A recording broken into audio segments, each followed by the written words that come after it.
कक्षा 10वीं पहल 2 नवंबर मंथ का जो इंग्लिश सब्जेक्ट का जो पेपर है इसमें हमें पैसेज को देखना है। बाकी मैंने पहले ही आपको बता दिया है, ठीक है। चलो पैसेज को देख लेते हैं। तो पैसेज में जो दूसरा प्रश्न है वो है, how can you say that Valentine who was a kind hearted person, ठीक है। तो इसका आंसर क्या होगा, तो आपको देखो पैसेज में कहाँ से कहाँ लेना है। तो देखो यहाँ पे हुई was a very kind hearted person लिखा हुआ है। यहाँ ये पूरा टॉपिक लेते जाना है जो मैं पढ़ रहा हूँ, ठीक है। और मैं यहाँ पे टिक पार दिया हूँ, ठीक है। देखो यहाँ पे he at once put his hand into his pocket and took out a coin.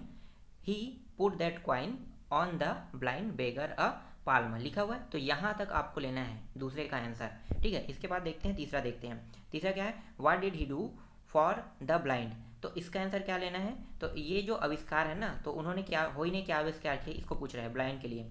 तो यहाँ पे लेना है, यहाँ पे सबसे नीचे में दिया हुआ है, सबसे नीचे में देखो होई लिखा हुआ है, how to develop a system a reading for the blind, ये आएगा इसका आंसर। इसके बाद यहाँ पे चौथा प्रश्न देखो, चूज द करेक्ट ऑप्शन लिखा हुआ है। तो यहाँ पे क्या है, होई टू होई जो है वो took out Khalistan from his pocket लिखा हुआ है। तो यहाँ पे क्या होगा, अपने पॉकेट से क्या निकालता है, एक फ्रेंच पैसा निकालता है। तो यहाँ पे ए फ्रेंच लिखा हुआ है, वही है फ्रेंच है। तो यहाँ पे आपको लिखना है बी को लेना है। इसके बाद है द वर्ड कैलीग्राफी मीन्स लिखा हुआ है। तो यहाँ पे अब थोड़ा सा डाउट है, यहाँ पे स्पष्टीकरण नहीं किया है कि वो जियोग्राफी, कैलीग्राफी जो है वो जियोग्राफी से संबंधित है, ये कि आर्ट मैपिंग से संबंधित है। तो यहाँ पे दो ऑप्शन में विवाद चल रहा है, पहला और बी में, दोनों में से कोई हो सकता है। अब कहने का तात्पर्य ये नहीं है कि ये सिर्फ इन दोनों में से कोई हो सकता है, क्योंकि स्पष्ट नहीं बताया है इस पैसेज में, इसलिए यहाँ पे कोई भी आंसर को लेना, कोई भी आंसर यहाँ पे नहीं बन पा रहा है। लेकिन अगर आप लेना चाहते हो तो आप ए और बी दोनों में से कोई एक को ले लेना, ठीक है। यहाँ पे मुझे स्पष्ट नहीं पता चला, इसलिए मैं यहाँ पे छोड़ रहा हूँ इसको। इसके बाद पांचवा देखो, find out antonyms for the flowing word from the passage. तो यहाँ पे हमें दो जो एंटोनिम्स है उनका हमें एंटोनिम्स बनाना है, मतलब तो एक है कॉम्प्लेक्स लिखा है, कॉम्प्लेक्स का मतलब जटिल होता है, तो इसका क्या होगा, सरल, मतलब सरल हो जाएगा, सिंपल। तो इसका सिंपल हो गया।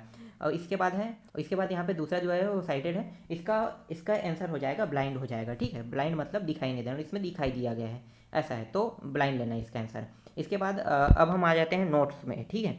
तो हमें क्या करना है, हमें यहाँ पे पैराग्राफ बनाना है, ठीक है। तो पैराग्राफ बनाना है, तो यहाँ पे देखो कुछ पॉइंट दिया हुआ है, इन पांचों पॉइंटों को जोड़कर आपको पैराग्राफ बनाना है। तो मैंने इन पांचों पॉइंटों को जोड़ दिया है, आप पैराग्राफ देख सकते हो। तो इन्हीं पांचों पॉइंटों को जोड़कर मैंने एक पैराग्राफ तैयार किया। तो आपको ये वाला पैराग्राफ, ठीक है, लिखना है, इसको याद कर लेना, ये वाला पैराग्राफ आईएमपी है। तो आपको स्मोकिंग एंड डेंजरस, इसी टॉपिक में, इसी टाइटल को लेकर मैंने पैराग्राफ बनाया है, ठीक है। तो ये पैराग्राफ आप देख लेना। इसके बाद देखते हैं डू एज डायरेक्टेड, देखते हैं। तो डू एज डायरेक्टेड में आपको यहाँ पे देखो he does her work in time लिखा हुआ है। तो इसका आंसर क्या हो जाएगा, तो देखते हैं, इसका आंसर हो जाएगा he had done her work हो जाएगा। क्या हो जाएगा, ही, डू के जगह में आ जाएगा डन आ जाएगा, ठीक है, डन आ जाएगा। उसके बाद he had done her work in time लिखना है, ठीक है, ये हो जाएगा। यहाँ पे सिर्फ एक जगह बदलना है, कहाँ पे बदलना है, डच को बदलना है, और डच की जगह क्या हो जाएगा, डच की जगह हो जाएगा हैड डन हो जाएगा, ठीक है, हैड डन लिखना है आपको बस। इसके बाद है दूसरा देखो, I get up yearly in the morning लिखा हुआ है, इसमें क्या लगाना है, डू डट डी, इनमें से कोई एक चीज़ लगाना है। तो यहाँ पे दूसरा में लगेगा डू लगेगा, ठीक है, I do get up yearly in the morning होगा, ठीक, ये भी बन गया। क्या लगेगा, आई के बाद और गेट के बीच, मतलब आई और गेट दोनों के बीच में डू लग जाएगा, ठीक है। इसके बाद है देखो नॉकिंग एट द डोर लिखा हुआ है, तो अंडरलाइन करना है, तो हमें क्या बताना है, प्रिंसिपल शब्द बताना है। तो प्रिंसिपल शब्द यहाँ पे क्या होगा, तो प्रिंसिपल शब्द यहाँ पे नॉकिंग हो जाएगा, ठीक है, प्रिंसिपल शब्द नॉकिंग। इसके बाद यहाँ पे देखो let's go dancing at the club tonight लिखा हुआ है। तो यहाँ पे जो ग्राउंड शब्द है, ठीक है, ये क्या होगा, ग्राउंड शब्द जो है वो आईएनजी फॉर्म होता है। तो आईएनजी फॉर्म के साथ जुड़ा हुआ शब्द क्या है, डांसिंग है, तो आपको डांसिंग पूरा लेना है। तो यहाँ पे हो जाएगा डांसिंग, इसका आंसर हो जाएगा।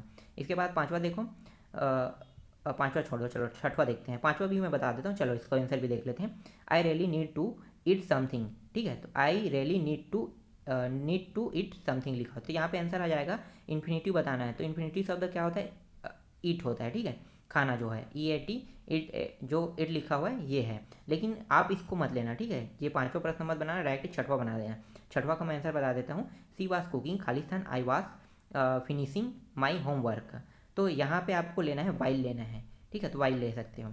लेकिन ये छठवां बनाना है, मैं आपको बता सकता हूँ कि आप यहाँ पे तीसरा, चौथा, पाँचवा इन तीनों में से किसी को भी बना सकते हो, लेकिन बाकी पहला दूसरा को आपको नहीं छोड़ना है और छठवां को नहीं छोड़ना है। लेकिन दूसरा, तीसरा, चौथा और पाँचवा इनमें से किसी एक को आप छोड़ सकते हो, लेकिन पहला, दूसरा और छठवां को नहीं छोड़ना है। जो मैं बताऊँ वही आंसर आएगा उसका, ठीक है। तो इस तरह से मैं पूरा कंप्लीट कर दिया आपका जो पेपर है उसको।